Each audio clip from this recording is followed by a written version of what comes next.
munaasabadan waxayd mid lagu sagootinayay ardadii dhamaysatay fasalka 8aad ee iskoolka Maxamuud Aw Cismaan ayaa waxaa ka soo qayb galay maamulka iskoolka Maxamuud Aw Cismaan, guddiga waalidiinta Maxamuud Aw Cismaan iyo maamulayaasha iskoolada magaalada Garowe ee caasimadda Puntland.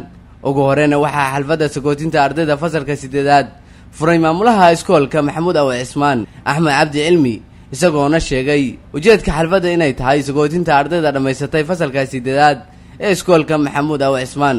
ujeedada xafladana waxa weeye qalin jebinta iyo sagootinta fasalka 8aad ee iskoolka Maxamuud Aw Cismaan ee dhaqsan aan rajaynayno inay u geli doonaan imtixaanka safariyaasidka insha Allah bidnaaknina ayagoo dhamaystir ay u gudbi doonaan dugsiga sare haddii aan la idmo. xafladda arrinta ayada ayaan ku maamuusaynaa ardada maanta insha Allah qalin jebintooda iyo sagootinta aanu sagootinayno haddaan nahay maamulka iskoolka Maxamuud Aw Cismaan iyo macallimiintiisaba. insha Allahna waxaan rajaynaynaa in guul wanaagsan oo dhamaystiran ayna kala kulmaan imtixaanka dhaqso u sugayno ee safariyaasid. waxaan ardayda ku dooranayaa dadaalkii horeba aan ugu jiray aad iyo aad juhdiga weyn u lahaa in la sii wado ilaa iyo saacadda ugu dambaysa imtixaanka aynu geli doono haddii aan la idmo. kabacdina insha Allah bidnaa alkariim waxaa markaa inoo dhammaaday waxbarashada asaasiga ahayd ee waxaa la rabaa inaynu si dhamaystiran uga qaaygaaro ama u dhamaystirno waxbarashada oo aynu tii dugsiga sare iyo tii jaamacadahaba insha Allah bidnaa alkariim soo afmeerno inagoo aan kala harayn sida aanu hadda maanta u wada socono haddii aan la idmo. sidoo kale waxaa munaasabadda ka hadlay gudoomiyaha waalidiinta iskoolka Maxamuud Aw Cismaan Cabdiweli Mirax Xirsi, isagoona ardada dhamaysatay fasalka 8aad bogaadin iyo talooyin u diray.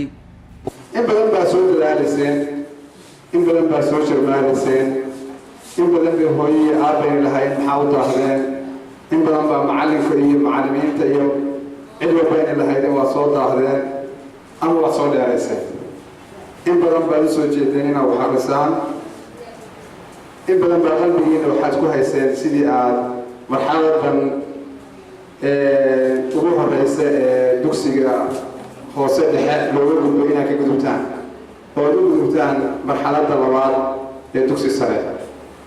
waxbarashadu ma dhammaato, waxbarashadu dhammaad ma leh. haddaad weyn tahay iyo haddaad yar tahay mid walba waxbarashadu oo wax loo baahan yahay. waxaa la yidhaahaa nisfu cilmi waxaa ah shay aadan aqoon aad tiraahid ma aqaani. ilaahay wuxuu leeyahay hal yastawi aladiina yaclamuuna waladiina laa yaclamuun, ma isma yihin? ma sinna. qofka wax yaqaana iyo qofka aan wax aqoon ilaahay ma sinna. sidaa awgeed ninkii wax barta ee aan halkaa kaga harin ee kor u soo socda bixi wuxuu maqli doonaa professor hebel, injineer hebel, macallin hebel, doctor hebel. ya waa inaad qalbiga ku qabataan inaad noqotaan professoro, injineero, ya doctoro, muhandisiin, kiimikaliste. waa inaad qalbiga ku qabataan. haddaad qalbiga ku qaban waa idin gelin ma gaaraysaan. ugu dambeynna waxaa munaasabadda soo afjaray maamulaha iskoolka Waaberi kuna hadlaya afka maamulayaasha iskoolada magaalada Garowe Liibaan Maxamed Maxamuud, isagoona sheegay ardada Maxamuud Aw Cismaan ee fasalka 8aad dhamaysatay inuu u rajaynayo guul.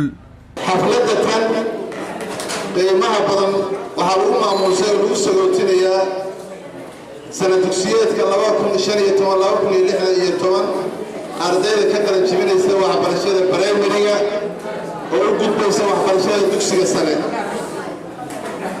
dhammaan ardaydaas meel kasta ay joogaan, ardayda Soomaaliyeed gaar ahaan ardayda reer Nugaaleed iyo Garowe magaalada joogta, horta waxaan u rajaynaynaa inay guulaystaan oo ay noqdaan kuwii imtixaanka ku guulaysta. waxay la tahay sana dugsiyeedkii waa soo dhammaaday, wax badan baa wax la soo akrinayay. ardayda dadaalka kuma yara, waalidiinta sidoo kale, macallimiinta sidoo kale. waxaan u malaynayaa inaan hagar halkaas aysan ku harin. munaasabadda ayaa markii ay soo ilaatay ardada dhammaysatay fasalka 8 waxa ay shahaadooyin guddoonsiiyeen macallimiinta iskoolka maxamuud aw cismaan ma ahan markii ugu horeysay ee maamulka iskoolka maxamuud aw cismaan ay xalfad sagootina u dhigaan ardada dhammaysatay fasalka 8 waanigoo shamaaka Abduqaadir Jaamaca Somali Cable TV Garowe.